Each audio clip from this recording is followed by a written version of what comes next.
Hi, I am Peachy. Hello, I'm Patrick. Hello, I'm Geoff. And it's just the three of us today. I know, we guests. don't. These feel like they're few and far between these days, Well, don't we they? need them. I think we need them every now and then. Yeah, A nice, good it's good. struggle. You know, we can't forget who we once were. Who were we? That was amazingly dramatic.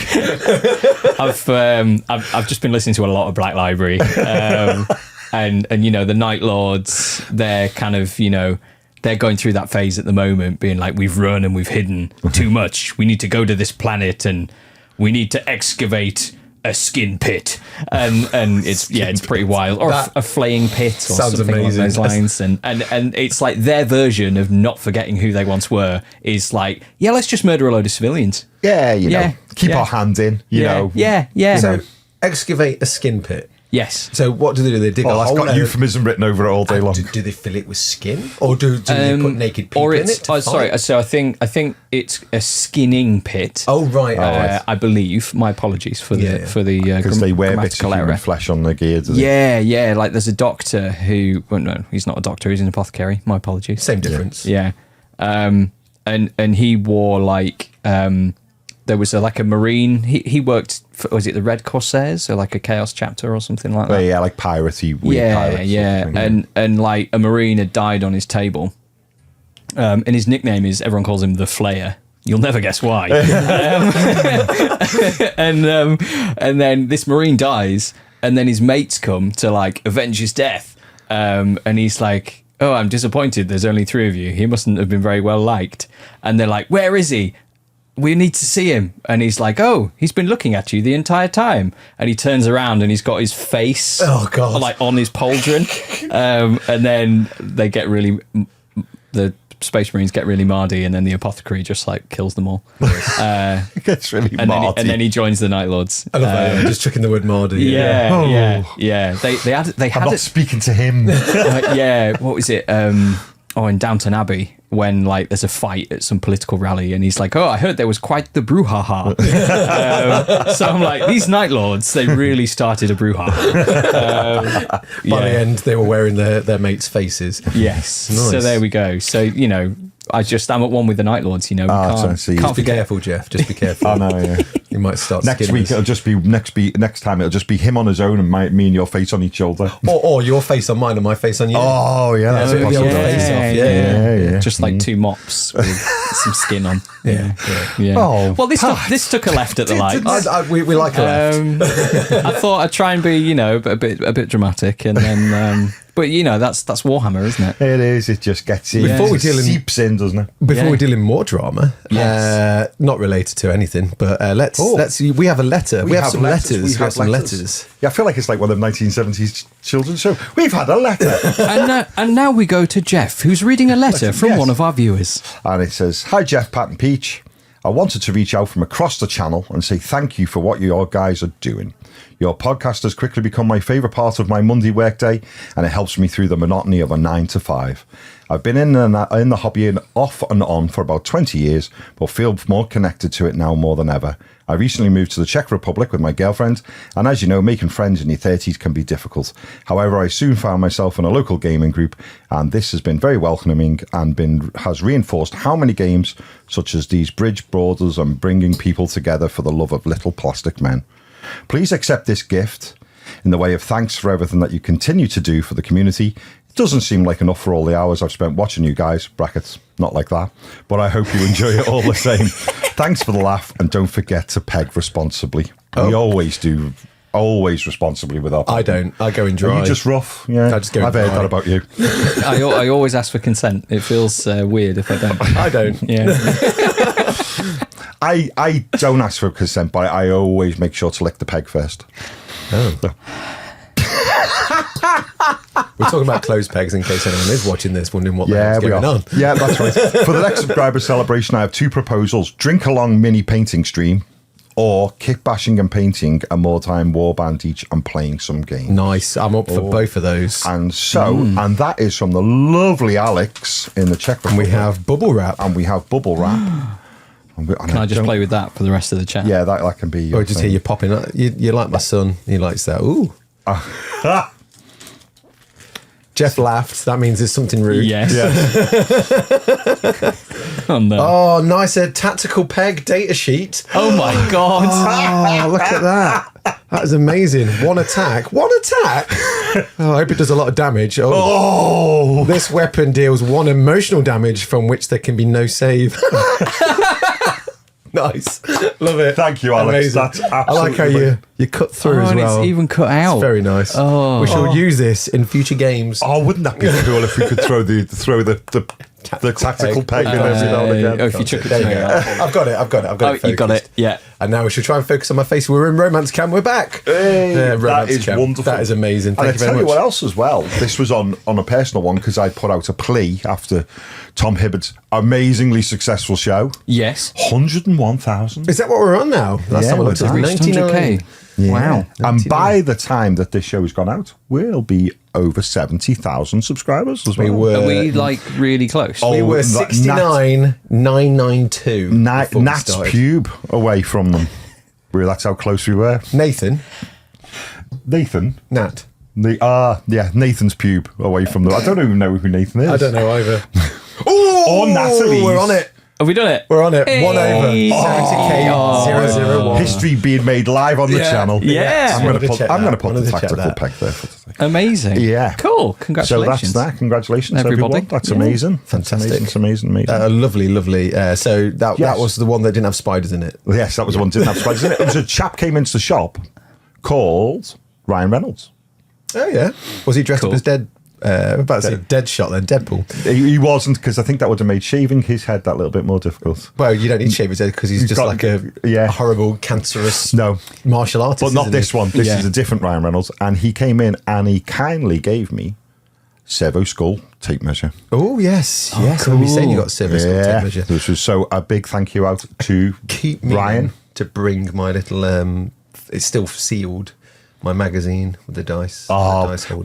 Well, somebody has reached out because I said it's my mission in life now is to complete the get them. the holy relics, as I now refer. Tom Hibbert's holy relics. The holy relics. And I've been kindly offered Lasmag holders, and so they're on the cool. way. Nice. And Oh, also, someone's offered to send on, and will be winging their way to us at this time. Nagel dice. Nurgle dice, Oh, Squidgy wow. dice. Great for objectives, not great for rolling. I think. Yeah, yeah. I've been led to believe. Apparently, someone said they don't so much as roll as fall out your hand.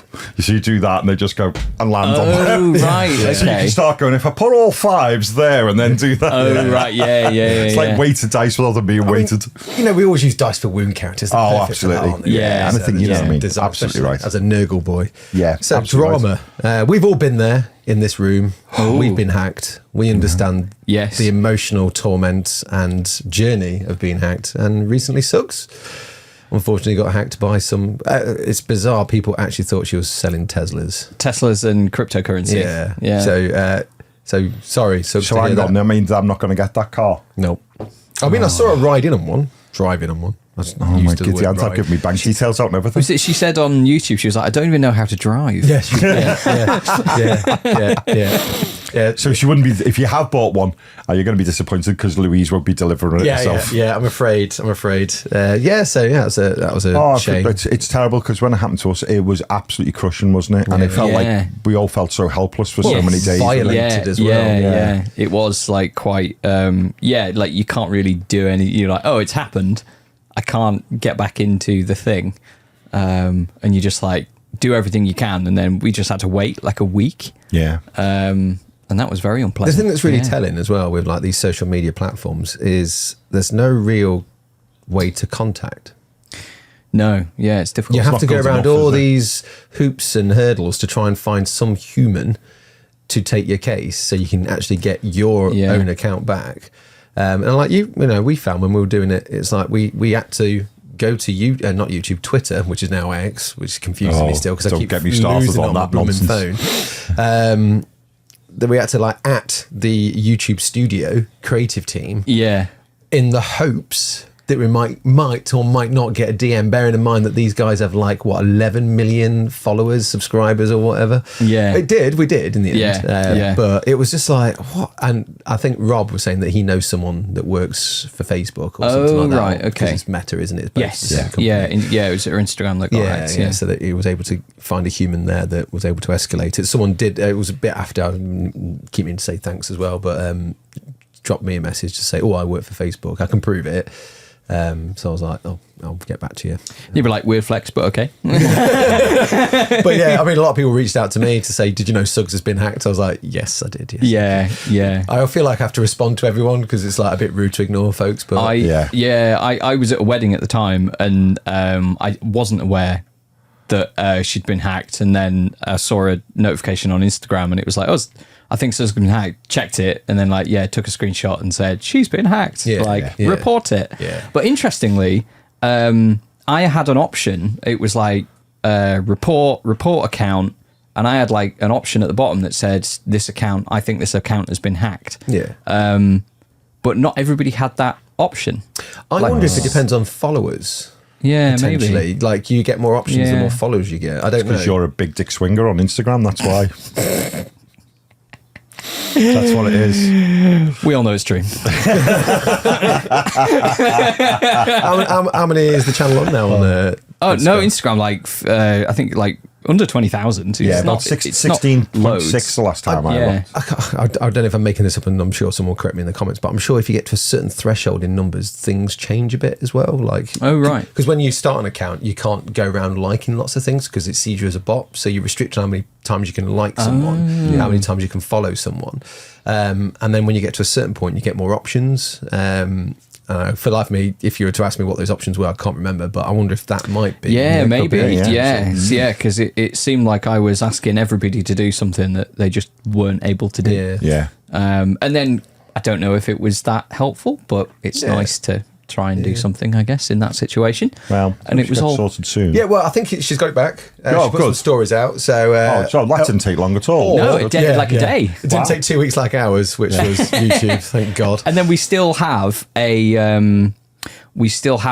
got flagged because we asked everybody to report the videos that were on our YouTube, and then we got like a red flag against our name, and it was like, if you get another one in 6 months, you can't post anything for a month. I don't understand how we got that as the victim. Yeah, that's it. Yeah, and I emailed YouTube and I was like, hey, can you get rid of this? I went in and deleted the video because once we got our account back, I didn't want that on there, and had to change all of the links in every video that we'd done and all that sort of stuff. And nothing. And it's since expired, but it's it's on our record. Yeah. I say it's probably not at all, but it feels the same vibe as I'm going to go to the police office and report that I've been burgled. I've been burgled, yes, but before you leave, you need to be flogged. Yeah. What? I mean, to sure, right? I guess to a lesser crime, it's elements of victim blaming or something along those lines. It's you got high. I mean, it was my fault, but. It'd be I got burgled. And you'd be like, well, did you have good locks or not? Yeah, that's right. I got burgled. But it sucks. But I'm glad it's sorted. I think her TikTok is still dead. Yeah, so it deleted all the videos off TikTok. It's just, I don't know how it's worked for threads and stuff like that. But I know she's got it back, and she's less distraught than she was. But I really, really don't want to get hacked again. There was. I've got it here. What have you got, Pat? An airbrush company messaged me. I'm so paranoid about it now. An airbrush company that I'd never really heard of messaged me and were like, "We want to send out some airbrushes." That's handy. Yeah. Got some mops and buckets we want to send out. We're diversifying. Admittedly, that was a bit silly of me to describe it that way.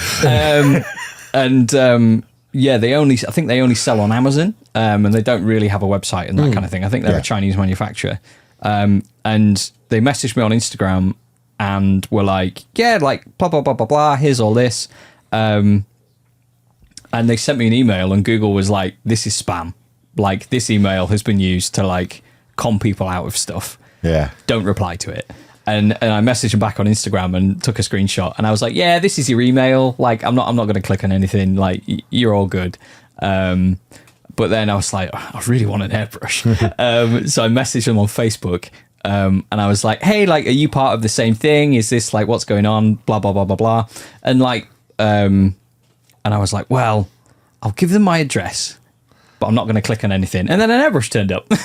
So they sent us an airbrush, which is awesome. So that's the brand. Galeri. Yeah, Galeri. Oh, right. It really could be a massive sort of EPM device that when you open it, it just shuts down our entire network. Well, I had already opened it. That's very Mission Impossible, isn't it? Yeah. Stop talking about the hobby. How dare you? Having fun. But yeah, it's all. It's all in there. Yeah. It's all there. Give it a go. Yeah, I like so- definitely look hopper sizes as well. Yeah. It's pretty good, or it looks pretty good. And there's a bunch of different size needles and lube, which I always giggle like a boy when I go. Yeah, I was being really well behaved. To be fair, I was doing my best. But yeah, it seems like it's got one of those like you only get it on the harder and Steamback ones that are like really expensive, where it has like a stopper, so you can't go back like too far. Which for a beginner, like for a beginner, that's really helpful. But they put it on their like premium airbrushes. Yeah, whereas which is a bit weird, in isn't it? reality, it'd be should better be on the low if end. it was on the lower ones. Because I imagine if you're really good, your muscle memory will just won't go back too far anyway. Yeah. And this is quite a bit cheaper. So, but we haven't tested it yet, Yeah. or anything like that. So this isn't like an endorsement. But thank you very much for. Well, we've got a sending few it to things us. to test. We've got a classic GW spray brush, or spray gun. That needs a video in its own right. Yeah. So absolutely. Snakeworks Studio, a guy called Marcel sent it to us. And he has an Instagram where he just like posts old workshop. Oh, they're arts lovely. and, Oh, they old don't know how to photos. take me back. Yeah, it's just nice seeing it. Every now and again, it would just be like, "Do you recognise these two forces?" And it'll be like an epic battle from White Dwarf. And they're really good, like photos as well. So I don't know where he gets them from, but yeah, he just like, "I've got one. I'll send it to you." But we got some bottles. So I've got some bottles. Yeah. Oh, got them. fantastic. Then we could do like spray gun versus airbrush. Yeah, And- spray gun will probably not win, Possibly. but it is good for like undercoating. So base coating. Gifts coming in. Should we talk about gifts going out? Oh yeah, we have our giveaway, don't we? We have our giveaway, yeah, we do. Go on. So Well, we'll do mine at the end. We'll pull yours Yeah, off. Well, I'll tell you what, we'll alternate. Okay. Yeah. Oh yeah. I see what you're doing. I see what you're doing. So I see what we you're doing. have one of our prizes. It's a Leviathan box. It's a Leviathan box. These are going to be drawn at the end of April, by the way. Yeah. At the end of April. What, next year? Oh yeah. End of August. I am a mess. You're the one with an A in. Yeah, August. Yay! Yeah. So we've got... Wow, this is a long-term plan. Yeah. You all know this. Yeah. We've got one of them to give away. What have you got, Mr. Peach? I, reluctantly, now I've got ideas. Grumble. Grumble. We're going to give a Shatterpoint away as well. We got kindly sent 2 Shatterpoints. So I'll talk more about Shatterpoint in a minute. Oh, I'm looking forward to that. But yeah, so a full Shatterpoint set. Very nice. And that's great because, as we found out, they ain't cheap. They ain't cheap, and it's a really everything in there you can play a game with your buddies. Only 16 minutes to sit and paint. So. And we also have a Leviathan box. That means got 2. Yes, Yeah. we've got 2 to give away. Yeah. Yes. So we have 2 Leviathan boxes, the Shatterpoint, and then very kindly from Trish from Futsal Miniatures, you get to select a miniature from her Harrowhurst range. Yes, yeah. Out of very any cool. price, you can pick the cheapest one or the most expensive one. She It's said, entirely go for one of the bigger ones because they're more expensive. Yeah. I think Very nice of her. were her words. That's lovely. And that's on the internet. Yeah. So, she has to be held I accountable. can't remember the name of it now, but the dragon, the sort of bark wood elf dragon is looks really amazing. cool. You'd be mad not to get that. I just want the frog, Oh yeah. which is sold out. Sold out. Damn it. So if you want to be in on all of this, Yes. sign up to Patreon. Or if you're already in Patreon, pull your finger out. And the question was... The question was, what was the first range of miniatures that Trish worked on at Games Workshop? And if you put your comments in YouTube, you won't get anything. So you do need to sign up to Patreon. But you need to go to the Trish video on Patreon. Put your comment in there as to what you think it is. Oh, we have a specific post for the raffle. Oh, now you as do well. know. Oh, cool. Even better. Yeah. Even better. Yeah. But yeah, just watch Trish's video. Either or. And even if you and go to the Trish video anyway if you haven't watched it, because it's awesome. Yeah, It's really awesome. good. She'll Yeah. literally tell you in the first 10 minutes. She only tells you in the last 3 seconds of the whole video, so you have to watch all of it. Yeah. She tells you first, then lies and says something different at the end. Yeah. Tricksy. You kind of have to figure out the Da Vinci Code before you can answer the question, and then like go to Tom Hanks and ask him a bunch of questions. But, Right. Damn it, I didn't bring it with me. Well, I've got it in my bag. What? Can I quickly remove myself and come back in 2 seconds? Yeah. Great viewing. What should How we was your talk weekend? about? It was busy. Oh, I got recognised. Hey, did you? I felt like a right goblin. It was on Saturday Were you morning. riding a squig? No, it was on Saturday morning, and I've just gone into a petrol station. And depending on which way I'm leaving Nottingham for work, there's certain petrol stations that I'll stop at because I know that they do like better food, and because I'm usually in a rush, I always get food there. And there's one going out the east of Nottingham, and they have like a fake Greggs, and I came out Is with it a Freg's? yeah, they came out with it's like a shell garage that has a fake Greggs, Shegs. And so I came out and I had like a meal deal, loads of pasties, like my arms were just like full, and I was like toddling back to my car, and somebody just goes, "Patrick," and I'm like, "Oh no." I've been exposed. Yeah. I follow a Facebook group which is all based on sarcasm, which is called the Dull Men's Club, and it's just really people like I'm a big fan of photographing roundabouts, that sort of thing. It's really and someone put what's your hobbies, and with never being one to miss an opportunity, I took a screenshot from one of our shows, and I put I paint toy soldiers and play with them, and I help run a YouTube channel. And I put it on and just put that out. And then about 3 people went, "I love your show." So we really dull people love us as well, apparently. All sarcastic people. That's great. That's what we want. And it was quite funny just because he was like, "Oh yeah, like I used to work at Games Workshop, didn't have a great time either, but yeah, I love the show. Oh, it's awesome." And I was like, "Cool." I'd shake your hands, but I'm pastied up. Yeah, that's it. Yeah. Just elbow. That's what I do. I should have done. Yeah, I think I was just like so surprised to be recognised. And whilst with your dirty little secret. Yeah. And subpar Keris told me a really funny story last night. So her brother was staying with us, and she was like, "Oh, he's really organised. Like he's bought like everyone's birthday presents for the year already." And he was like, "Oh, he went into a gaming shop to get you a present." And he said to the person behind the counter, like, "I don't know what I'm after, but like my sister's boyfriend is like on the painting phase." And the person behind the counter was like, "Oh, no way, Peachy." And he was like, no, like one of the other ones. And they're like, "Geoff?" And he was like, no. You know, "Oh, the least good one." So I was in stitches. He should have gone, "The busy one. The busy one is the one. The one that makes us look good. The one that does it all." Oh man. But no, but then I was like, I mean, it makes sense. And I was saying to Keris, I was like, like we've had loads of guests on, and I haven't made it. I'm filming some painting videos, but obviously haven't like released them or anything. I was like, I haven't been on camera in a couple of months. Yeah. But When's your birthday, Pat? September.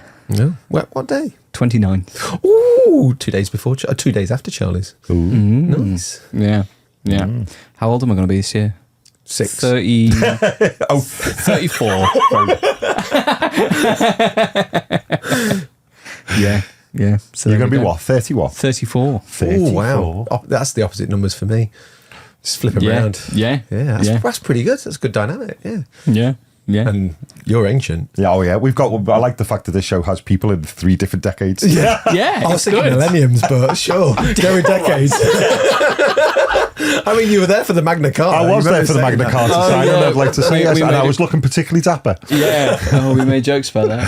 Yeah. I think our first I was too busy taking names to end up on the bio tapestry. Oh, yeah. They couldn't stitch fast enough to get me in. It's good.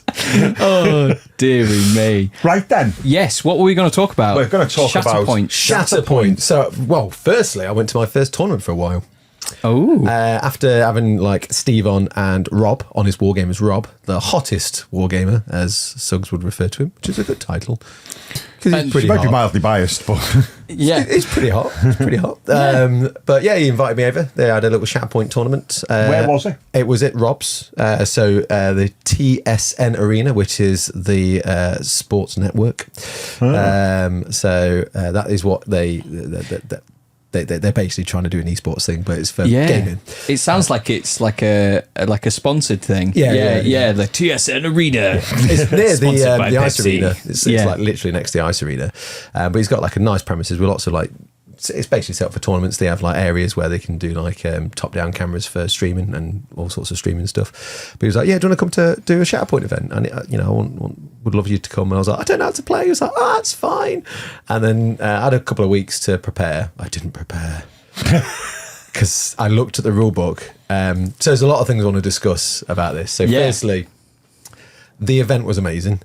Really enjoyed myself. So my experience in the past with like tournaments have been like people that really know what they're doing and then just destroy you and have no emotional connection or contact with you. They just turn up to win, so they go onto the high table so they can, be the best. And that's the experiences I've always had. I'm just a bit like, I don't know all the rules, and I'm a bit... in my mind, when you say that it's like, like Japanese video fighting games where whenever they beat the other one and the one just goes, That's my early days of tournaments. And I decided my mentality for this event was to go in just to have fun. Yeah. And to learn the rules. And I literally said to every opponent, this is going to be an easy win for you, because I don't know what I'm doing. The first game I had was against the second best Shatterpoint player in the world. I don't know if that counts for a lot because it's only been out for a month, but still, probably a couple of months. But yeah, he was really nice. He Beginner's luck. Well, he taught me the rules as we played. Awesome. I wasn't expecting to. So for me, normally, I didn't want to have my hand held all the way through the tournament. So a lot of it was just like, I want to try and work this out, so give me a minute or two, and I'll like go, so what, I'm going to do this, I'm going to do that. So I tried to assimilate the information that they threw at me. And I did, and there was a few mistakes I made, but the guys were there going, "Oh no, you can't do that." I'm like, "Oh, okay, cool, fantastic." So I'll try and do it again. No, that's wrong. I'm like, "Oh, what am I doing wrong then?" And they were like, "Oh, it's not because you're looking at this rule. It's this one for this ability or whatever." Like, okay. So there was a lot of that. My brain was mush on the Sunday. Was that the bit when you tried to put in the Star Destroyer orbital bombardment rule, and they went, "Oh no, that's not a thing. That's not a thing, Peachy." Tried to crash a Venator cruise onto the planet. They wouldn't have that either. No, honestly, I was going to say, like, Star Destroyers, they don't come in until years later. So I went in with the mindset of just having fun, and I had a lot of fun. Really enjoyed it. Every game I played was a blast. There was lots of different dynamics as well, which again I'll come to in a mo. But the night before and the night before that, I'd got the rule book out. Bit dyslexic. When there's words of text, like literally columns of text, I find it really hard to read through. Yeah. And it reminds me a bit like how like Necromunda sometimes set out. Although I can read the Necromunda rulebook and assimilate most of that information quite well, this was just it was just too much. And they all agreed, because we're all talking about, they're like, "Oh, it's a really badly written rule system." The rules are great. It's just the way it's been presented. It's just really hard to read. It's a bit all over the place. But they'll do things in the rules where it'll be like, Ahsoka Tano, Jedi no more. And then in one paragraph, you'd have that written 5 times. It's like, can you not just abbreviate to Ahsoka? But it had to be Ahsoka Tano, Jedi no more, can do this, blah, blah, blah, blah. Ahsoka Tano, Jedi no more, can then do this, blah, blah, blah. Do you think there's going to be an Ahsoka still a Jedi further? Well, there is a model. There was an event only, which is Ahsoka Tano Padawan. But you could just people know who you're on about in that context. Yeah. Ahsoka Tano, Jedi some more. Yeah, Jedi some more. Yeah. So it was just quite hard to read, and it took me a while. But now that I've played a few games, my brain is now wide, so I can understand the information a bit better. Yeah. But it's a really interesting game system because it's very focused heavy on objective taking. Okay. So you have like 9 places on the battlefield, and you get these things called struggles. So it's the best of 3. Best of 2. So you play 3 games. Oh, it is the best of 3, isn't it? Yeah, best of 3. Yeah. So you have 3 games or 3 struggles. At the moment, there's only like 1 mission card, and then I think 9 deployment cards, depending on which struggle you're on. So you get 3 for struggle 1, 3 for struggle 2, 3 for struggle 3. And the idea is you have like 9 places on your tabletop which don't change the 9 objective areas, and you play through the first struggle.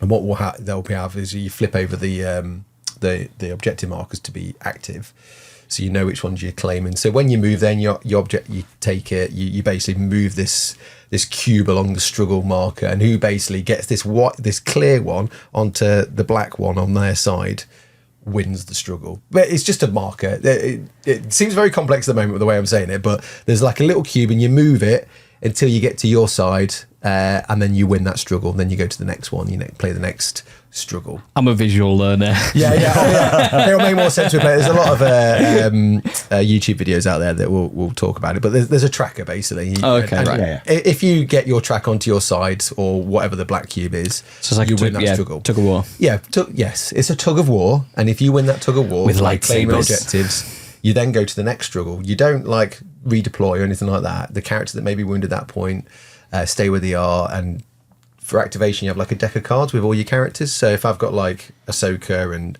Anakin, Rex, Bo-Katan and all the others, you shuffle them in and you just reveal, and that's who you get to activate. You can reserve, put one in reserve, and you have to spend something called a force point to do it, and then you have to go with the second card after. Oh, right. So it's like random activation. Yeah, which is really good. So but as the deck gets lower, you start to get a bit of an idea of like, oh, I know I've got 2 options left and I really need this person to be an option.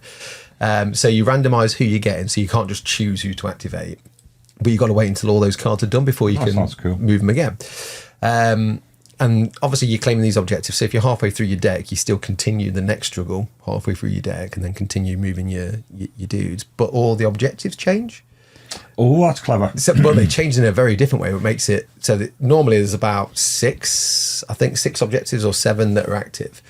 And then when it gets to struggle 2, only 3 are active, and you have to roll each turn, each activation, which is the most important at that point, and that gives you more points. Oh, right, okay. So the first game I was just learning this. I was like, oh my god, this is mad. The second game I kind of got the idea a bit more. So where you deploy your people makes a bit of a difference, and where you leave them. And there was one game where I had like figures all over the board, and then if you manage to get to struggle 3, it changes the deployment again, so all the objectives then change around. So it's very objective based.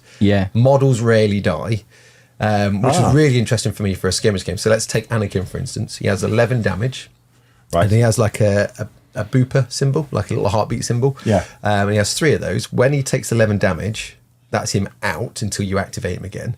And when you activate him again, so you can't claim objectives or anything like that. When you activate him again, you can remove all your damage markers, and then you put like a little booper mark because he's taken 1. And if he takes more damage, you put another 1. If he takes more damage, you put another 1, and then after that he's dead, right? So technically he's got 33 damage. But after that first one, you can like you have this pool of force points, and you can do things with them. But with someone that's been wounded, it costs more.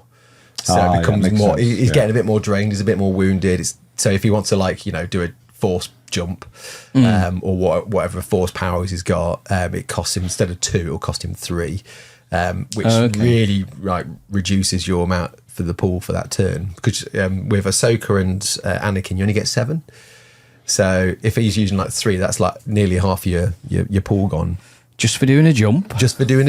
Terrible. And they all have their abilities. It took me ages to like get my head around what. And there's some nice synergies. Like Bo-Katan can do a thing, and if she does a thing, then one of her Death Watch can do a thing, and then because they've done a thing, that gives her then a thing. So there's lots of synergies to do. But the thing I like the most, and this sounds really weird, I played against an opponent. He had Obi-Wan, he had Rex, and the 2 501st clone troopers. So instead of using Anakin, he just went, I'm not going to use Anakin, I'm going to use Obi-Wan, because Obi-Wan apparently is the best character in the game system at the moment. He can just do lots of stuff. So that was he's the best character in the entire series, so makes sense. So normally you only have 2 squads or 2 units, and that forms your force. Your force is made up of 2 squads, and in that depends on how many figures you have. But he had Obi-Wan, Rex, and 2 clone troopers. The other one, which freaked me out, was Maul, Gar Saxon, and 2 super commandos, and that was his force. And I was like, but they're baddies. It's like, yeah, but they're all goodies within that, and they're all the same within that, so I can use them both. So it doesn't all have to be force. Like, so you can have goodies and baddies in the same team, in the same, force. So one could be Separatist, one could be Republic. Oh, right. But within that squad, so I couldn't have Darth Maul and then Rex. I couldn't have Darth Maul, Rex, and then 2 501st. Because within that small squad, there's a... Because they've got keywords like Galactic Republic or whatever. Are the super commandos, they're the droids? They're the... no.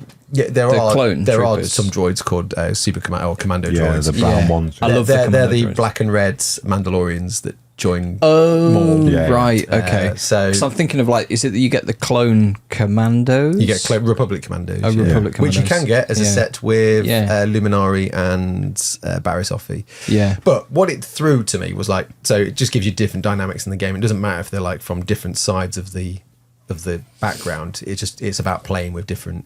It's the meta, right? But I had this notion, and I really loved it for this. I want to do Maul as a goodie, so I want to do Jedi version of Maul. So give him like cream robes, give him like blue or green double-ended lightsaber, maybe one of each. I don't know. Yeah. Oh, yeah, that would be fun. And then I was going to do Garth Saxon as a goodie, so he's just another cool looking. So Garth Saxon will be in the same kind of colours as Death Watch, and then do the 2 Super Commandos in the colours of Death Watch, and then I could use those. So I could have Bo-Katan, Ahsoka, 2 Death Watch, Maul, Garth Saxon, and they all look like goodies. So cool, it was just really interesting just seeing like how people built their forces. There was one that because you can get Darth Vader. There's like a little set which is Darth Vader versus Obi-Wan. Set, yeah. It's quite expensive as a set. But I thought that. it's like 85 quid, and you get like a piece of scenery and like 2 characters. Oh, yes, I've seen that. Yeah. But he has, I remember right, if I remember right, he has the keyword Galactic Republic as well as Galactic Empire. So Darth Vader does. Yeah. So that's why he was able to use him with like Rex and the 501st. Because of the keyword. Within that force. And I guess it makes sense because there is a time when Darth Vader and the clones are still romping around. Yeah, at the same time. Yeah. So which is interesting because your new empire doesn't quite happen straight away, does it? No. But so it was really interesting to see how people played with their forces and how like they had different dynamics and stuff, which then. Because I had this idea of just doing the entire box set as the opposite, so do all the Republic as separatists and make them look like baddies, and do all the separatists as goodies and make them look like Republic. I thought that'd be quite a cool sort of thing to do. Yeah. It's like that thing where people do that alternate version of 30k, don't they? Oh yes, the Dornian heresy. Yeah, when it went the other way. Yeah, which is a great idea. Yeah. I think Pete's kitbashed a bunch of stuff. Yeah, Pete leans into it quite a bit. Yeah. Oh, he recently did a Nurgle Sanguinius. He did. Yes, it looked really cool. Yeah, because a few people were chatting to him when we went to see Byron, and a few people were like saying that why didn't you pick Khorne or why didn't you pick Slash or something like that? And he had a valid reason, and for the life of me I can't remember. Sorry, Pete, but it did make sense when he explained to me his reasonings behind picking Nurgle as opposed to the others. Okay, but I can't remember because lots happened on that day when we were looking around at wood. Yeah, there's a lot of wood at Artis Opus to look at, which we could talk about in a minute. We should wrap up on Shatterpoint. But Shatterpoint was great. The rule system took a bit of a while. The thing I found really interesting as games go, it's very linear. So you could replace all the high level, detailed scenery and have it like as flat pieces of card, because most of your measurements are done top down. So the height doesn't really make a difference. The only time a height makes a difference is objective. So if I had, and again, you're measuring from the top. So if I had like Anakin on an objective and there was like, I don't know, Darth Maul on an objective, together, I've captured it first. It's mine. Darth Maul needs to like kill me or get more people around it because I'm within 2 inches of it. I've got it. But if Darth Maul, if it was on a height, you always have to put the objective as high up as you can if it's near scenery. So if it's like, there's a bridge. And you can't put it underneath the bridge, you have to put it on top of the bridge. So it has to go on height base. That's the entire height really matters. And if Darth Maul's within 2 inches but is on the lower level, he can claim it. But then if Anakin's on the top level, he gets it because it's the highest or he's nearest it. So that's the time the height really matters. Everything else is just like you could play on a flat board of flat card. So like could you scale a building and you don't have to use any of your force points to get up there? No, so you move, you have movement values and stuff like that. So you have like a different type of, if you played Star Wars Legion, which I know you haven't, you have like 2 different sort of movement gauges. And there's one which is dash and one which is advance. And advance is the longest one. If you get to a ladder, then you just scale it. But if you like have like jump, like if you've got jump packs, you like use your jump, but you don't like measure there, then measure up, then measure there. You just measure. Oh right, okay, yeah. Laterally. Oh right, okay, okay. So there's no sort of like the same for climb as well. It's just like you just climb up. So how did you do? I lost the first game because that was against the second greatest player in the world to date, which I expected. Yeah, absolutely. The second game I also lost, but I won a struggle. Which was a struggle, hence the name. But he beat me because it was best of 3. He got 2, I got 1. And then the third game I won, and I don't know how. I think that was all luck. So it was generally it went really well on the first struggle for me, and then the second one I was just in such a good place that I was just like claiming objectives with very little effort. I was really lucky with the deployment because with the second card for the second struggle, you can pick which 2 deployments of objectives, and I just went, well, I'm going to pick this one he picked whichever one it was because he'd won. Sorry, I'd won the thing, and then he gets to pick. But it just still worked well for me anyway because his forces were close by these ones that he picked, but mine were as well, and I just battered him a little bit more, and a lot of it was luck and not skill. How long does a struggle take, would you say, roughly? Each game was about 2 hours, and I think a struggle took about anywhere between half an hour to 40 minutes. Oh, right. The second one took us ages because the tug-of-war thing just kept going on and on and on. So he'd like be getting it close to him, then I'd be pulling it back to me, then he'll be pulling it back to him. So I think the second struggle took so long, but because I'd already won one, I think we had about 20 minutes left of game time anyway. Yeah. And if he'd won that struggle, then we would have just seen what happened with the third. We wouldn't have got much of a game in, but I was lucky to have won. I like this idea of the moving gauge. That's cool. And also what is really interesting, again, it's chucking weird rules in. You start off with like this clear block in the centre, and you have like a black block at the edge of both of yours because it's like numbered 8 to 1. Mm-hmm.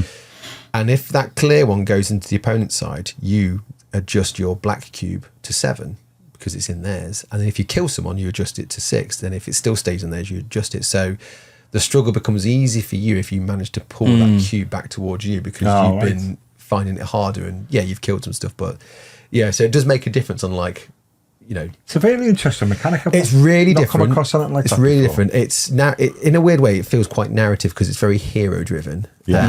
And I guess that makes sense with like heroes not necessarily dying. And there's some really good rules as well. I came across a moment where I had Anakin do a thing, but because I was playing against Dooku, I was like, when you do that thing, I can do this thing before you do that thing, which is like it's quotes from films and stuff like that. So Dooku can then do a thing, and then you're like, right, I can do my thing now. And then you do your thing. Oh, you've now done a trigger with my character where I can do another thing. You're like, oh my god. So my one turn of hitting him with like my lightsaber took ages because there was like all these trigger points that were going off, which made it quite fun and narrative. But at the same time, it did take a little bit of like, where are we now? What's going on now? But as skirmish games go, I enjoyed it. I now understand it. I think if I play it more, I'll get more of an understanding. But there was a lot of information thrown at me on that day in a good way. But I won Best Painted Army. I say army, it was like 16 figures, but hey, we all know. Okay. So thank you, Rob. I do feel there was a bit biased because Suggs went round and like judged people's armies when we weren't paying attention. Yeah. Because we'd gone out for lunch. And it would have been like the YouTube video, like from... I use YouTube stuff, absolutely. Yeah. So thank you I owe you a $5, Suggs. So not only do you offer a painting guide for Shatterpoint on this channel, you offer an award-winning painting guide. Oh my god! I'm going to change the video title now. Absolutely right. Yeah. Oh, good spot. Yeah. So award-winning painted army. Yeah. There we go. Yeah. Paint Shatterpoint to an award-winning standard. It's written itself. Yeah. But as experiences go, I really enjoyed it, and everyone was just super great and super awesome. So that's good. my fear of tournaments has been abated. I've got to be honest. I went on Saturday to go and say hello to Grandmaster Balrog up at Games Workshop, and that was bonkers. Really? Oh, with it being 2 aside, it was 2 versus 2. It was bonkers, and I've never seen. There was someone dressed up there was someone in complete cosplay as Sanguinius. Nice. Was it playing as well? Yeah. That must be really awkward. Those wings. Yeah. There was people. Yeah, he had wings on. There was people with like entire hats that were like 3 foot high, where they had like a goose's head on top of their own head. Oh, That was just really, really odd. It was lovely to watch. What was the event? It was just 2 versus 240k. So like just doubles. Just tournament. doubles. Yeah. Oh, right. Yeah. And it was absolutely bonkers, but it was nice to see. And then the guy cosplaying as Sanguinius was playing Black Legion. That was really weird. On there go. Yeah, but loads of people like dressed up or wearing really bizarre hats, and it was really nice. But because obviously it's like 4 people around the table, it should only have 2 people around the table. It was absolutely madness, but it was really cool. I've done a couple of doubles in the past, and that I found doubles quite good because you got, and it sounds really weird, you got someone to riff off and like go, can we just check that rule? Do you remember that rule? I don't remember Yeah, absolutely right. So you got backup, but when you're on your own, it's all on your own of steam and stuff. But doubles tend to, I've always experienced encourage friendlier sort of competitive play. But then that's my old interpretation of tournaments, whereas that's kind of been slightly changed. Everyone was having a really good laugh. And that's the important bit, isn't it? Yeah. I Yeah. thoroughly enjoyed myself. I had a great time. No one was there to smash me into the ground. I just lost through incompetence. Through being new. And being new. But I did all right, Yeah. I've played 2 games of 10th edition. Since How did you get on? One, well, basically agreed that I'd got one in the bag, which was the first one, and then the second one, we were only playing against the contents. It was just the contents of Leviathan. Yeah. So it's a little bit. It's very much in favour of the Marines. The points aren't equal. Yeah, I've heard. Yeah. So we played. So we played what we had, and in the second game against my good pal Tim, we. I think he was a little bit more aggressive with the bigger things in the Tyranid army. Yeah. And he brought them forward. He kept the little things at the back because he was a bit panicking about the Terminators coming on. And it was really good. And I know there's plenty of you out there going, oh, I hate 10th edition, and I'm sorry if you're not getting the best out of it, because I know it's sometimes hard with games changing. But I liked it, and I liked the fact that it's so much quicker to set up, and the fact you're not bogged down with like 3 or 4 bloody books, and in fact you're not even bogged down with a book, because you can have the cards. Just the cards. It does make things a little bit easier, just going, oh, hang on, card 3, or you can lay them all out and just go, that card. But I liked it. I liked the fact that it just felt a little bit slicker, and that army building, I know we were playing what was in the box, but army building, takes about 10 minutes because you're playing in 5s or 10s, and all the weapons are baked into the price. So, you're not having to go, oh, hang on, if I take a multi-melter, how many points is that? So obviously you got some there, but what if you were to pick one cool new mechanic, what do you think it would be? I personally really like Battle Shock. Okay, yeah. I really like Battle Shock. I like the idea that if you fail your morale, you can be an objective, and now you don't have any points to hold it, because obviously everybody has an OC but marker being objective control on the helm, and obviously if there's a load of Marines, you add all of them numbers together and that's what you've got. But if you're on there on your own and then you fail your Battle Shock, it's you're in a bit of a panic, because you're now not controlling it any longer. And also as well is that if you fall back, unlike your opponents have fallen back, if you fall back, you can have a much more harder time of it if you want to fall back out of combat and things like that. But it's really cool. I know some people are saying it's a little bit over strength. I like the Marines have a skill called Oath of Moment, which I really like, which is and I like it because what I like about it, it feels like there is a commander on the table, is the fact that you pick a unit of your opponent's side, and it's everyone shoots at that. You pick one unit and you go, right, that's the Oath of Moment unit, and then you re-roll your hits and your wounds, but only on that one. So I like the idea of like directed fire, that a captain's gone, that thing's the worry, get that Screamer Killer or whatever it is off the table, and I quite like that. I've got to be honest, I think for me, as somebody who's a bit like yourself, I sometimes when you sit down and I just get rule book blindness. You open it and you go, God, So many words. And this seems much quicker, and the fact that you're not ploughing through a codex, you've just got cards out, and generally everything you need to know is either on the front or the back, and it's quite easy. I just liked it, and I thought, going forward when I get into playing with my eldest boy again, I think from looking at it from his point of view without me going, well, it's not that book, son. Get your other book out. And you know what I mean? And a book's covered in blooming post-it notes. You know where you're at. I've got to be honest, personally, for the level that I enjoy playing, I liked it. You know, if you're a tournament player, it might not have the depth that you want, but personally for me, for how I want to do it, which is, you know, for fun with a capital F, you know what I mean? Then it was nice. Yeah. So, yeah, my Have you played as Death Guard? You played your Death Guard? No, I'm not. I'm until they get their codex, and you know, and I don't do that thing of going, oh well, they're rubbish, so I'm not bothering. But in some ways, I'm glad they're rubbish because I want to pull my finger out and get learning my Gene Stealer cult as well. Yeah, so I'm going to play them, and I'm going to go to the Element Games tournament, which is being run by March of War, Scenery, and Winter's SEO. Oh yeah. So. They've got a tournament up at Element Games up in Stockport on the 1st of October. I'm going to go to that. It's 1,100 points, so it's quite a quick. Yeah, it's an interesting number. Isn't it? Normally you think 15 or 12. Yeah. So I've wrote a list, see how we get on. You know, might as well make the most of it while Gene Stealer cults are good. Yeah. I have been seeing some posts from Death Guard players being like, "Oh yeah, I won." Yeah. Like they're not, and then all it is just 700 comments of people going, "Yay, well done!" Yeah.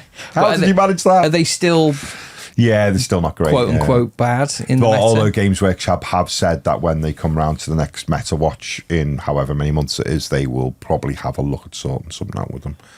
I don't know how they got out of the studio that bad, but I don't write games, so I don't like to point fingers because I wouldn't like the job of trying to make everything balanced. Well, I mean, you used to have like play testers, but they don't have them as much. And when I was there, they didn't get much time to play test during the day anyway. So Sorry, go on. No. That was me. All right. Awesome. Cool. I just interjected too well. Because all the external playtesters were like, well, not all of them. That's a over-exaggeration, but a lot of the leaks were coming from the playtesters. Well, they say that, but the leaks are still coming.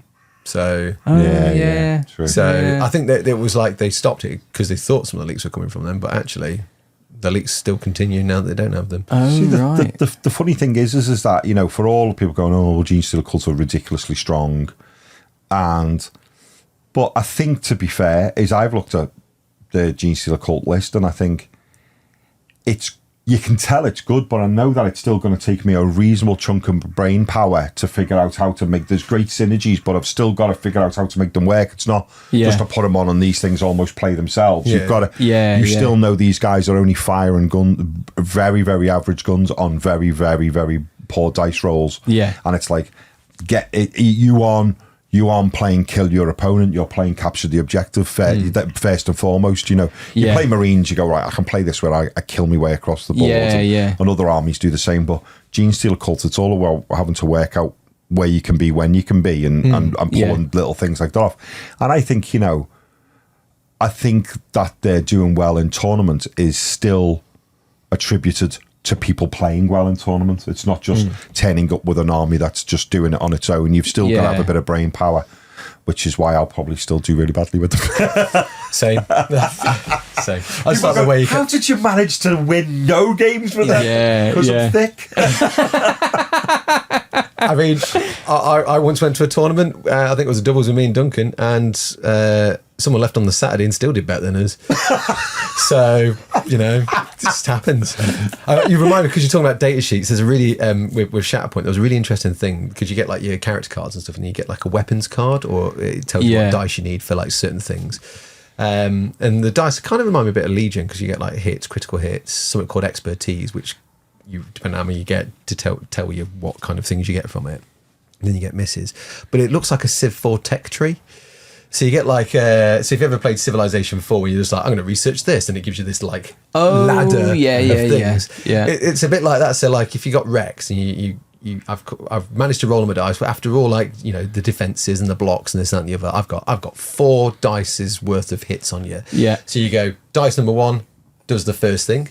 Dice number 2, do I go up there or do I go down here? So it gives you a different dynamic of, so up here might give you more aggression and more wounds, but down here might push them away. So if they're on an objective, you can push them off the objective, and then you can advance as well, because it might be like a little jump thing for you to get closer and stuff. So you have to be quite clever depending on the situation where you decide to go. And then like Jedi have 2 sides, so you can go for a defensive stance or a more aggressive stance. Oh, that's quite cool.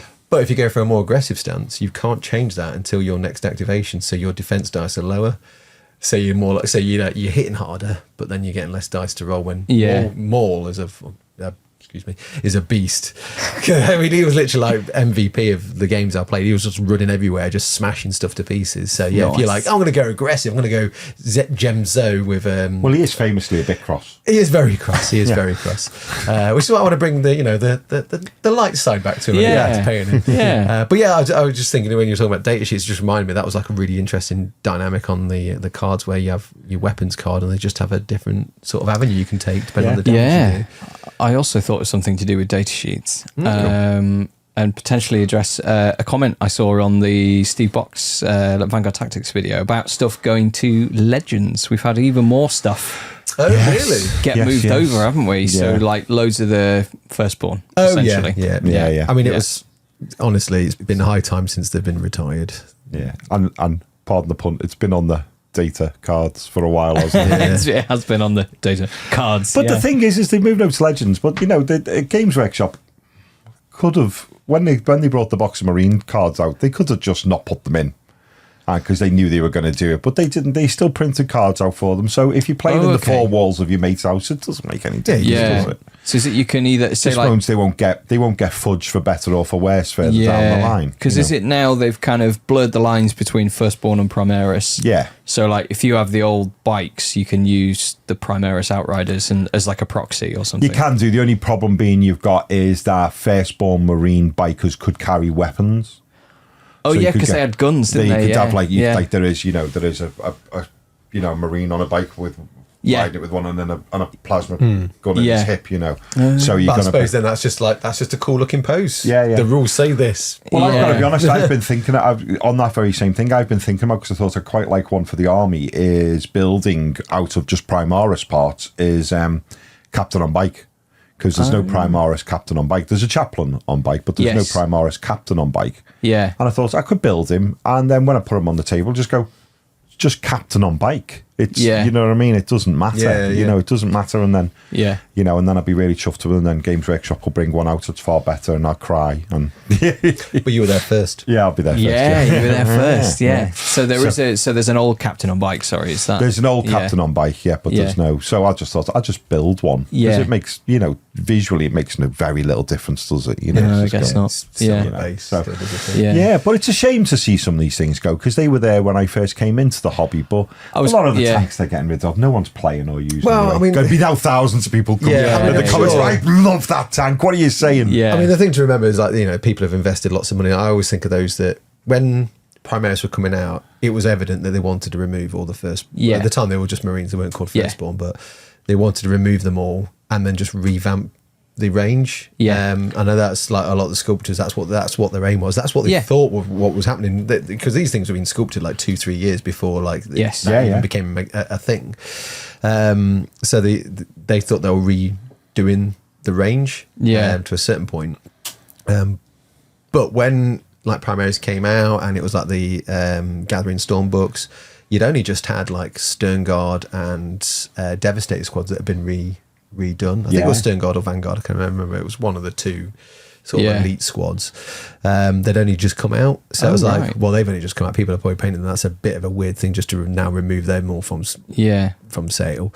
And obviously, being a hobbyist and having vast collections of stuff, there's so many people out there that have done entire companies, entire chapters even, using those models. You're suddenly saying you can't use your stuff anymore. Yeah. That's going to bring the pitchforks out, right? So it's been 8 years, 7 years? What, for Primaris? I think so. Yeah, it could be about 7 years. Because they came out in 8th, didn't they? They did. And we've had 9th and they went out to 10th, and it's every 3 years. I was in marketing for 5, so Warhammer TV. Been gone for nearly a year, and it was over a year before well over a year before I left studio to go to marketing. So it's coming up to 7 or over 7. I think one of the problems they had was when they released Primaris, it was so tentative, the release, that you thought it's a bit poo or get off the pot, wasn't it? It was like sort of like we released them. What? You made that expert. I was trying to not have to put a bleep in, but do something or don't. And you sort of released them, and it was a bit half-arsed, wasn't it? It was like, we've done these, but you could probably maybe need some of them. And next thing, they sort of left people with this thing of just going, we haven't give you all of the things that you need to do Primaris. And I think, and then I think that to some degree held out like this bit of hope for Firstborn players of going, well, they haven't made any jump pack Marines in Primaris, or they haven't made them in Primaris. They haven't made that in Primaris. It's taken a long time to get, really long time. And it was, especially because Isaac, my boy, went, I don't want to play any of the little ones. And I was like, because when we bought them, it was Primaris. It was in Dark Imperium. It was Primaris. It was like, I don't want to play any of the little ones. I want to make an army just out of this. And it was like, you then looked at the range and you went, you've got your work cut out a little bit, kidder, because it's not covering all of the bases particularly well, I mean, there's two reasons for it in my head. And reason one is because I was there and experienced it. They don't want to upset too many people too soon. So you're kind of like gymming them in, which is then added to what already exists. Yeah. But then there's like, we'll release these, like spoon feed a little bit at a time. And it's got to the point now where it's like, we're going to be doing scouts too. We're going to be doing assault troops. Scouts are going to come very and it's soon, like, they're all going to it's just the new way Space Marines look like. Well, there's my question. 11th edition. Will the Codex have any Firstborn in? I don't think it will. No, I don't think it. I mean, there are so many factions that have been updated. You take Drukhari. Yeah. When Drukhari were redone by Jez, probably were done by Jez the first time around as well as Gallery Morley, but when he revamped the range, all those Dark Eldar warriors, the old ones, were no longer available on websites. Yeah. And no one went, oh no, that's really annoying because they're my favourite models ever. They were okay. And they served a purpose for a time because they're of their time. Yeah. But when you start getting cooler new shapes and designs and like convertibility, it's just like, that's what they are now. Well, and then you start buying them from onwards. And there'll be some that like, well, I prefer the old Dark Eldar. That's how I've always liked them, and that's how I always want to build them. That's cool, but you've only got limited time to get them off the shop because why make these things that no one's going to buy anymore? Well, it's like saying, isn't it? You go, well, do you know what? I want to go. It's like going, I want to go into my local car Ford showroom and go, I want not the Ford Focus, this one, or the last one, but the Ford Focus before that one, and I want it brand new, get me one. And you're going, well, we can't because we've updated it twice since then. Yeah. You know what I mean? And it's, things get updated. And people go, oh, well, it's an expensive hobby. It is expensive. But, my first team of Marines back in 3rd edition, I could still field them now. Yeah.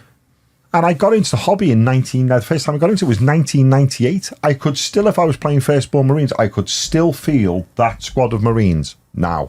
Yeah. And you think, that's not a bad run on a hobby, is it? How many bloomin' wheels, chains, sprockets and bloomin' mountain bike frames would you have been through in 20-something plus years if you threw yourself down a hill every weekend on your mountain bike? Do you know what I mean? If you mountain biked as often as some people game, how many blooming things have you bought for your bike? Yeah. And I know I'm probably annoying so many people watching. I'm sorry, it's only my opinion. But I mean, it's like I'm a guard player, right? So for a long time, it was only metals because you couldn't get the old plastic guard. No, no longer, the really old classic ones. Yeah.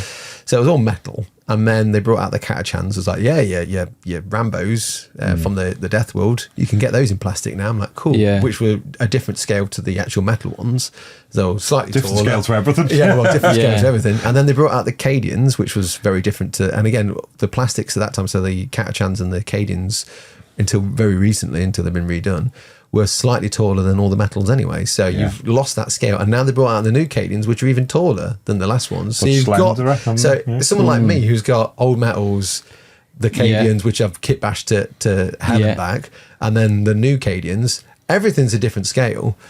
So I'm used to that different scale thing, but I'd like them all to be the same. So I'm just like, well, going forward now, I might as well just keep using the new Cadians and this, that, and the other. And I made my peace with that. And I think Marines being the vast majority of what people get into and buy, they've had a longer run in comparison to what other people collect. Their crack of the whip has been pretty good, hasn't it? So Eldari players or Orc players, their turnarounds on scales have been a lot quicker. Because it's like, well, not many people, as in comparison, collect them in comparison to Marines. So they've been, I'd say, very generous with their time scales with Marines. Well, if you look at if you look at the new, if the rumours are to be believed, which I think they probably are, that the next Kill Team box, when the next season of Kill Team being Deathworld, the rumour is that it's going to be Space Marine Primaris size scouts versus Striking Damn, I Scorpions. wanted Catachans. Damn it.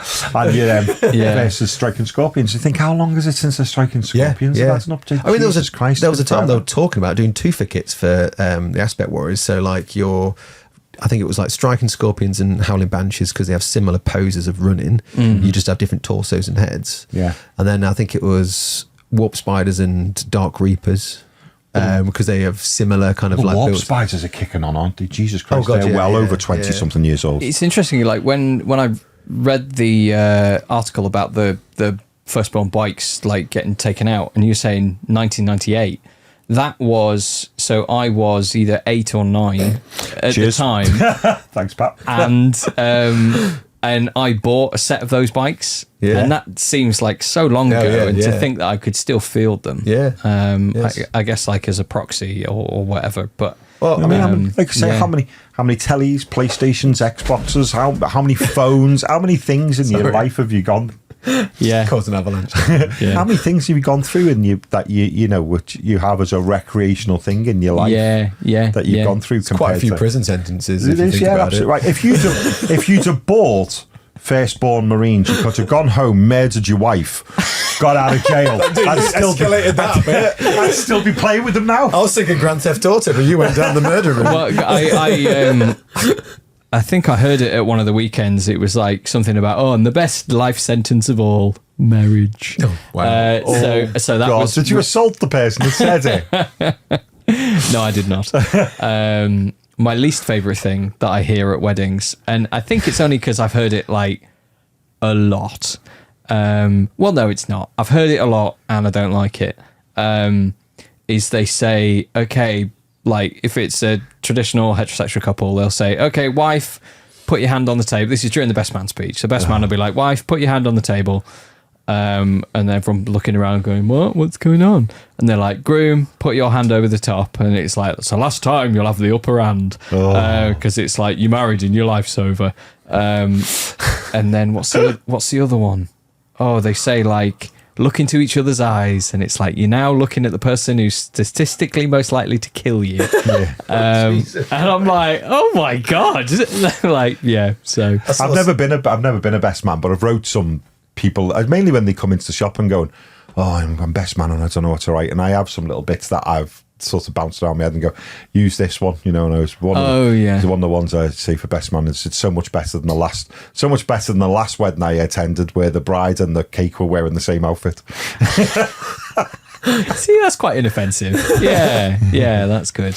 Have you had to do the one if you've got have you got any keys for the apartment? Have you had that? I've seen that once. I saw it on TV once and I was like, wow, that's horrific. And then I've seen it at a wedding before, where it's like, is it like if they're married now, so they're essentially saying that they're going to keep it between the two of them. So if you have a key and you previously went around and sought services of a nature, and then people get up and drop keys off, and it's like an uncle got up and put a key in, and it's really like gross, isn't it? that's weird. Yeah, I'm gonna edit to your face. There we go, close up. I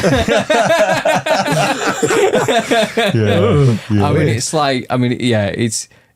So, like there's some that are just a bit iffy, and others that you just hear, like I've heard so many times that they're just not funny anymore. The best one, the best one that I thought, because it was a really good icebreaker, was my cousin is like me, a Liverpool lad, and he's married a really lovely person called Claire, and she's from down south, and we had this very, very posh wedding in a place called Farnham Castle, and my cousin got up. And he said, when he was doing the groom's speech, he said, I know you have all watched Jeremy Kyle, and I know you all have stereotypes of what people are like from different parts of the country. So obviously one half of the room's all Scousers and the other half of the room's all people from the south. And he goes, but I want to put them fears to rest right now. He went, I've lived in the south of England for like about 7 or 8 years now, and I don't think they are thieves or robbers. And I got a joke. And you know what was really funny? It was just pure coincidence. I think she was going to get something my cousin's mum reached down and got her handbag and put it on the table. I think he was just going to get like tissue or something out of it. And he, quick as a flash, went, "No, Ma, I've told you, it's all right. Leave it on the floor. They won't touch it."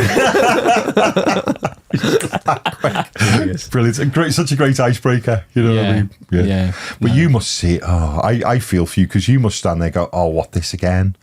This again?" Yeah. But then, when it gets a big laugh, I'm sort of like, oh yeah, like that's everyone's first time. That of hair and that, It's your 51st like I stopped counting weddings after I did over 300. Like I've lost count now. Yeah, I suppose as well, like from your point of view, it's a profession, you do it every day. Whereas like, I remember someone saying to me when we were getting married, it's like everyone's there to support you. Yes. So no matter what happens, if you screw it up and whatever, they're just there to support you. It's funny. But obviously you're coming in from more of a business point of view, going, that joke again. It's the 77th time I've heard that this year. But it's different. You don't have that emotional connection, I suppose. Not necessarily. I had a cracking best man speech over the weekend. That was good, because it was more like a few gentle jibes, but he read the room. There's grandmas around, and you keep it relatively fun. But he was just quite nice. But I think that's like, I like it when people are nice and do all that sort of stuff. Whereas, I guess I'm not the target audience. Like other people will be like, "Oh yeah, tell that story about when he was naked and fell into a canal and like." Yeah, because everyone wants to hear that. Yeah, that's it. Yeah. And then the old, what's the one I hear it all the time. Took me a while to hear it. Somebody told me about it. I was like, I've never had that one. It's like bingo, and it's like and like the honeymoon in Wales.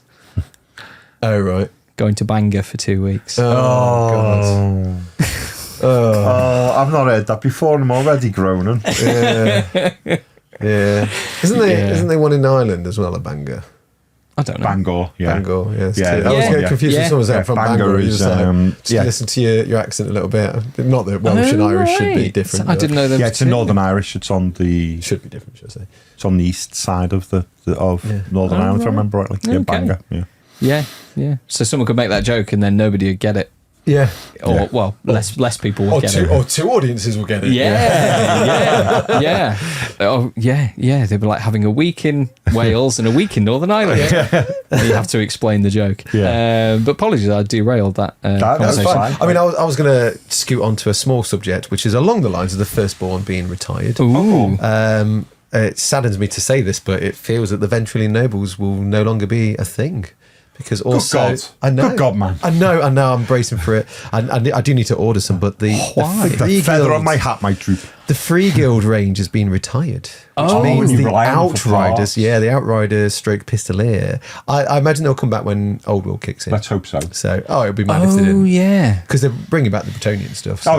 They probably will. So it'll be might mad. come back. But currently, are they having a hiatus? Well, because of all the new Cities of Sigma stuff that's coming out, which is mega. Sidebar, I want to say, it is awesome. Which is mega. I can't remember when we were talking about it, but we were looking at the new sort of, I think it was probably on live stream. There's the new set that's got some hounds in it, some dogs. Oh yeah, that's like also a Warcry set. Dog Squad, So someone had said that's also for Paw Patrol. Warcry. Yeah, it was Landon Berg, friend of the show. Yeah, he said, did you know that's for Warcry as well? And I went over the article and it's like, this is also so it's a unit for Age of Sigma, but also a warband for Warcry, which is quite cool. I still think we should do a video where we need to do a video where we paint every miniature version of Sean Bean we can. We do, that can't not happen. Yeah, and we also have to do a video where we paint like every Warhammer dog. Yeah. Or like in all its forms, because you got the rotten dogs, the direwolves, you got the scary dogs, the warhounds. Fenrisian wolves. Do we count squighounds, squigs? I don't know. Yeah. The word hounds is in the title, but it's open to we got interpretation. Fenrisian wolves. They're kind of doggy. Yeah. Or like thanks, Trish. Are they? Yeah. But or do we? Yeah. How strict do you keep it? Like, because you have like the Cyber Mastiff, and like I think of like a dog as in smaller than a human. Yeah. We talked about before, but that confrontation game I used to play. Yes. It had. There's a city called Cadwallon, which is the city of thieves, and you could play that as that was a game in its own way. You could, which was always what Confrontation did. It weaved the games that they could all be played in and out of each other. And Cadwallon was the city of thieves, and you could play it as a role-playing game. But it all had like different guilds, like the Assassins Guild, the Thieves Guild, and all these. But then you had the Cadwallon militia, and they had a guy in it, which was really cool. They had this tall guy, and he's got literally like in his hand outstretched, he's got like a parchment warrant. Oh, cool. You nicked. Yeah. And two big like pit bulls on a lead, and then another one off the lead with big spiked collars on it. It's such a lovely model. That's cool. You know what I loved as well? One of the Cadwallon members was a dwarf who had a crossbow, so he's obviously like, you know, crack shot and massively big glasses and looked like he was a really, really terrible eyesight, which I just thought was such a great gag. Oh, that's good character. Yeah. Maybe you can like see 40 meters in the distance, but anything closer than that is. He had one that was like a chef as well, and he still had like swords and shields, but he had like the pans and everything, and was on his gear, and his well, the rest of them had like crossed swords and stuff on it.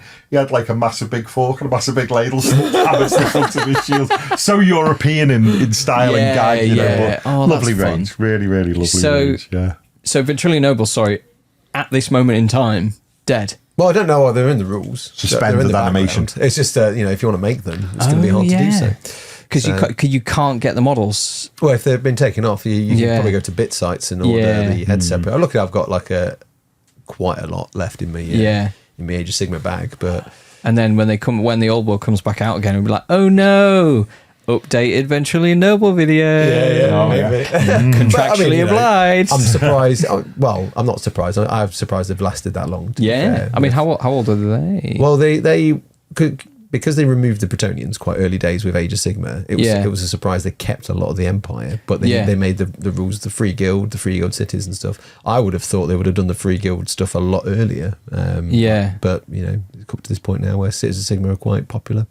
So then I guess that's why it's been revamped. But I'm sad, but also excited to see what I could do with other conversions. And you know, it was just more of a sort of get your creative juices flowing. Like, you don't just have to use the heads that come in the set, do a head swap, and that's really what the Ventrilo Nobles started off as, was like, it's just a head swap and a colour choice change.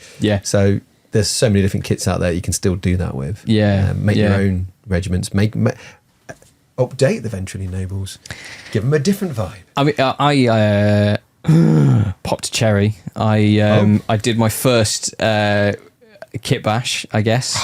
Well, I've obviously done the stupid joke ones. Well, you guys. Oh yes, know, of course, the Mighty Ducks. Yeah, this charity project that I'm. I watched your interview as well. Yeah, and all these is a head swap. With they look great, and you put a pointy beak on for the space ducks. This is like a community painting project. And it was quite funny because it was like I took the Terminator heads from why is my brain Grey Knights. Grey Knights. Do you have any spares, by the way? Because I want to do one. Yes, I do. Yeah, I've opened the box. So and it was like, oh no, it doesn't fit because these are like flat. The body is like a flat, and then the head is like quite round. And I was like, oh my god, yeah! Get my clippers. I am Pete the Wargamer. But it's like, if you're Pete the Wargamer, did you put inaccessible pouches on it just to wind me up? I didn't. Which is almost confessed the other day that was a thing he was doing just to annoy me. Yeah. I think when we raided him on Twitch, he was because he's making some raptors at the minute. I think so. Yeah, I think that was mentioned. But yeah, like something super simple and surprisingly not like super difficult. It's such an really interesting thing to behold when people are like, oh, I can't do kitbashing, I can't do converting, it's too complicated, it's not my cup of tea. And when you show like you can just literally swap a head, and then they do it, and then they go down. It's that weird thing where they go down the rabbit hole after that because like, oh, maybe I'll swap a hand, maybe I'll swap a weapon, maybe I'll swap torsos. And you don't have to have green stuff and skill. You don't have to be like a 3D sculptor. You can just swap parts as long as the fittings, and even if the fittings aren't the same, just chisel away until they are. Yeah. Maybe you can be a nutcase and decide you're taking all of them Aquillas off your Terminators. Oh yeah, how's that going? All right, actually. I've done 3 out of 5 of them so far. I don't know what I'm going to do. I'll either do all of them, or because we're going to get another box of Terminators, I might leave it. Chest. Yeah, I might leave some of them where they've got some hardware in them and some aren't. I can't quite make my mind. What are you using to clip them off? I initially used just a normal set of clippers, just to take the bulk off, and then I go in with a scalpel, and then I go in with some wet and dry sand and pick. Have you not got like a little rotary hobby tool? Because they're quite good. I have, but the one that I have seems to be like it's a really good one from Aldi, but it's like a rotary hobby tool on steroids. Oh, And so next it's thing like- you know, it just put a hole right through the Terminator, through my thumb, up the arm, out the wall. Yeah, because I got you one know. from Hobbycraft years ago, and it has like 3 settings, which is slow, slightly faster than slow, and then sort of like I've got a bit of effort. Oh, you see, mine's So like I'm not very fast at all. It just goes. So cool, mate. I think he's on retirement. you know, my slowest one is like sound barrier, speed of light. You know, I guess hyperspace travel. I've seen that. I've seen your tool. Yeah. And it's massive. You have to hold it in 2 hands. Jesus. Yeah, I've got a time. It's like I'm just going. I've gone through the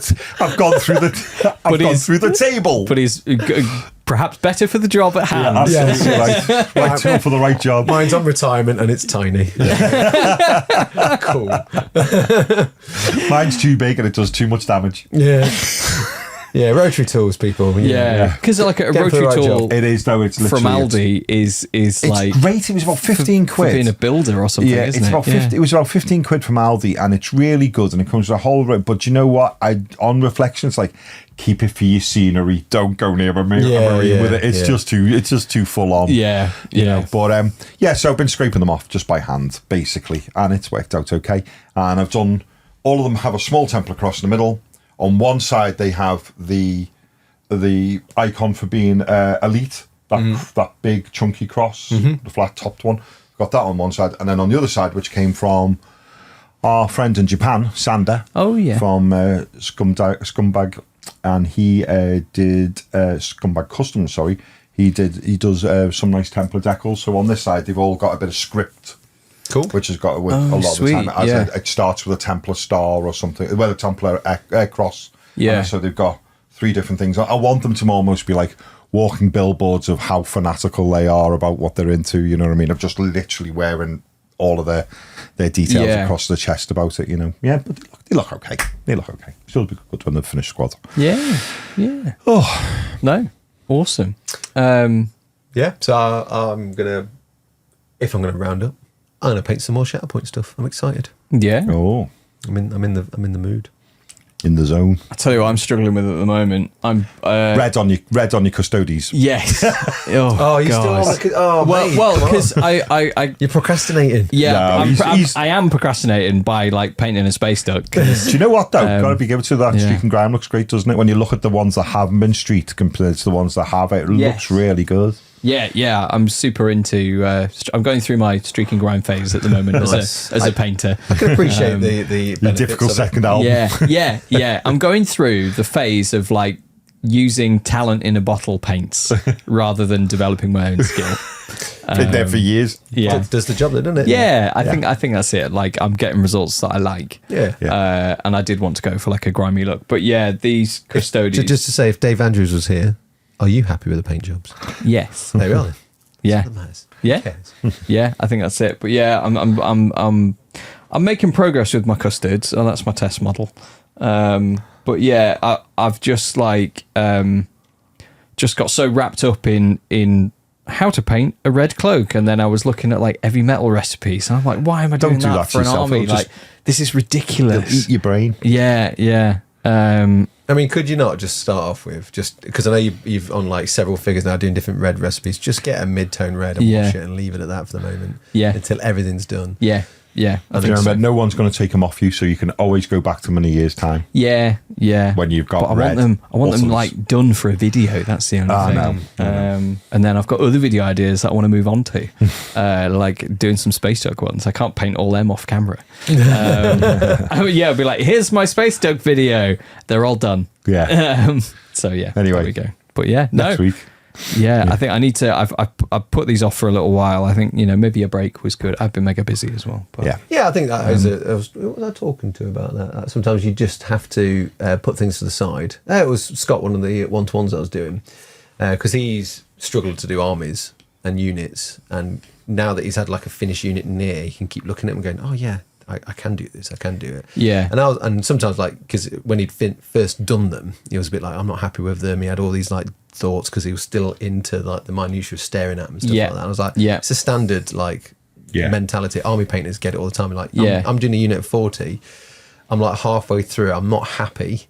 I go off, get a cup of tea, come back, and you can spot what it is that's not making you happy. And it just could be like the tone of gold, or the red just needs finishing, or whatever. Yeah. And then sometimes like you go away for the weekend, come back, carry on with the unit, and again, fresh eyes. It's always a fresh eyes thing. But having a unit finished that's army painted or to a certain level that's just in front of you reminds you of what you can get to if you push through. Yeah. And I think as well, it's been quite a good like experience with painting these is like pre-streaking grime.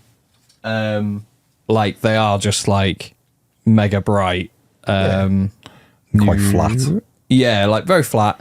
I mean, and this is with the pink and white primer as well. It's made the yellow go on really well. Yeah, and I am super happy, like kind of like with how it looks. But then you put the streak and grime on, and you're like, ooh, yeah. And that's quite an easy win early on, which is quite nice. And then like from the Richard Gray chat that we've had, when he was like, oh, I'll paint up a hand because I want to see what that looks like done. Otherwise, I'll just like lose motivation. With him painting Dante and stuff and doing it section by section. It's interesting because that's how they do their test models. Because for me, I do a whole model for an army. Whereas like if you're heavy metal or you're doing exhibition painting, you have to do like an arm and you can see the end result. Yeah. And it's such a like, because I was always, how do they test? Do they test it on a whole figure? But yeah, it made sense when he was like, I just do an arm and then I'm happy. Yeah. Yeah, I bit and bob. If I'm getting bored of doing something, like I've been doing Terminators now for a few days, and I just got bored of them, and I bought it all the way back at Salute, and I went right, I'm putting them down, and I just built. I built, which again, building I think clears the brain a little bit, and then I just did. It's not quite finished yet, but I've been doing the Invictus War suit. I just thought it's still metal, still greens like the Terminators, but it's such a much bigger thing. It's a bit more tactile to work on. And I was also, because the plates were big, it's given me, the armor plates are big, it's given me a chance to crack out the Byron brushes and do some dry brushing. We didn't talk about visiting Isopus. We'll talk about that before we finish. That's a good one. That was great. Last Monday, wasn't it? It was, yeah. So, well, luckily we had a few chats in the bag. Yeah. But yeah, I love seeing like factories and things being done and like practical things being created, and just seeing like all the tools and equipment they've got. And I know Mrs. Peach would love it as well because they had like all the presses, the handmade presses, and because when he was on the chat talking about like they look for old tools as well because they're really hard to get hold of, but they're easy to fix and replace and stuff. But the smell of wood. See, now it was a nice smell, but for me it was a smell of disappointment because I was awful at woodwork at school. Oh, really? I just went in there and went, oh yeah, the smell of failure. Smells such a weird like thing, isn't it? It can just take you back somewhere like immediately. I find that quite a lot. But it was awesome, wasn't it? Yeah, it was really cool. This whole sort of like product line of using the CNC machine to cut like bits of like nothing was wasted. So when they do like the different size shelving units, within the panel of wood that they use to layer, they just do the smaller size in the middle, then the next size and the next size and the next size. So there's very little that gets wasted, and that extra then gets turned into like bits of sawdust and stuff which is used elsewhere. But just seeing that being done and the boxes being made was amazing. But like the testing they do for the brushes, like Byron was saying, most places have like one or two tests on brushes. They like test theirs 4 times. Yeah, like the quality control is really high. Yeah. Something I never picked up on was like, why are our brush sleeves clear as opposed to like slightly opaque or foggy? And he was explaining that most of the time people will like look and go, that's not very good. I can't really tell if that's like a good point to it. Whereas if they're really super clear, you can tell if the it's point really is at a point. Putting your money where your mouth is, isn't it? It's really going, look at it. Yeah. So very clever. But there was just a lass just there, just like looking at them, checking every point, damping them, getting to a nice point, putting the sleeve on, just like checking everything, making sure it's at a good point, makes decent quality. So everything was getting checked over and over. And as usual, he was extraordinarily generous, which was very nice of him. He's a lovely man. Yeah, we should have, hopefully, at some stage, we don't currently have them, so we can't show you, but some painting phase like dry palettes and we should reveal, shan't we? Yeah, that's going to be all like texture palettes, I guess they're called. Yeah. But yeah, it's really fun. And then we went to Element Games. Yeah, their main Element Games, which was just so ridiculously jealous that it isn't down the road from my home. It's like, it was so good. Yeah, it's like going into Willy Wonka's chocolate factory, I think, isn't it? It's all the paints, isn't it? Yeah, like it's every literally single all the one. paints. Yeah. How many paints? All the paints. If I'd have turned another corner in there and there'd just been a Dulux section, I wouldn't have been shocked because it had all the paints. Yeah. Yeah, there's a section. I think I can't remember who the company is now, but it's MIG. They do something called Ammo. Ammo by MIG. Yeah, and they've got dry paints, and both me and Byron were just like, oh, these are interesting. And he was like, I've not used these before, and I was like, I'm going to get one as well. Yeah. So I like to use bone as like a nice mid-tone. Well, I say mid-tone, like a nice highlight for scenery. Just ties everything together. And I've had a bit of a play of it. It's a bit thick and goopy in comparison to like normal acrylics, but it covers quite smoothly. But then, Byron's probably more educated when it comes to like the high end side of like dry brushing and like what you can get from it. But I found it quite useful. The gaming environment was awesome. It was huge. Oh yeah, the tournament was massive. Yeah. Bar with literal pumps. Yeah, which was cool. And then on the other side, painting areas, to the point that whoever's looking after that place really did it. The fact that even the painting areas for people to come in and just sit and paint had hairdryers plugged in. Oh, brilliant! Yeah, and then 2 full walls of scenery. Yeah, and then over the other side, I was thinking, what are them cardboard tubes over there? And I thought, God, they even have a whole range of variety of neoprene mats for you to put out to change your scenery for. Oh, cool! And I was as gaming environments go, I was really, really, really impressed. Yeah, because I thought, why am I this impressed when I've got Warhammer World up the road? And you're going, but because this, I can choose my own scenery. Yeah. Oh, yeah. Instead of having to choose a table that I most like, I can actually choose my own scenery and go, well, I don't want to do Hoth. I'm going to take all that off, put it over there, and put this on instead. All the rest of it. Yeah, I was really jealous of that it was all the way up in Stockport because I thought it was really, really good. Yeah. And you couldn't want for anything in there. Necromunda section was really well stocked. All of the Games Workshop bits were really well stocked, and all the other ranges of miniatures they had as well were really there was there was a bit of everything. I was like looking for some of the Mantic treasure crate stuff, and I couldn't find them. Like, oh no, just around here. I was like, oh, how did I not see that? Yeah. I left with some oil paints. I was quite excited, and because you've got good self control, you didn't spend much money there at all, did you? Well, no. I was like, I did all right. I only bought, what did I buy? I bought 2 oil paints, some odorless spirits, and then Zombicide. And then Zombicide. Yeah, which we need to play. Yeah, because it looks great. I was looking at the miniatures last night, and they're really good. Yeah, looks loads of fun actually. So we've got Necromunda to finish at some point in the future. Yeah, we've got Zombicide to play, Mordheim, Warcry, Shatterpoint. Oh my god, there's so much. We were talking about having a game of Glory Stay in the Core, didn't we? Marines for Aliens. Oh yes, yeah. Aliens as well. Oh cool. Yeah, that was good. So there's so much out there. So much to do. Let's not commit to any of it, so people can't hold us to account. I'm not saying we should. Maybe we'll just see. We're just saying that these miniature games exist. Yeah, exactly. And we're pleased to do. It's pure coincidence we own them all. No, it is like, I guess. We've been talking about Shatterpoint a lot and all that sort of stuff. I guess it's just good that they exist. Yes. Well, I mean, more again, choice. This is a suggestion. This is not happening. Oh, be careful. But careful, Peachy. Could happen. I mean, we do streaming now, and if we have a premises, we could be set up and we do some games there. Live streaming gaming would be good. But we're learning as we're playing, so people can just watch and hang out. And I can look at the chat and go, oh, by the way, Monkey Fiddler says that we're using the tracker rule wrong, so we'll just quickly give it a little. Thank you, Monkey Fiddler. I want to meet Monkey Fiddler now. I'll have to hit up Mr. Vanguard Tactics and see what his setup is like.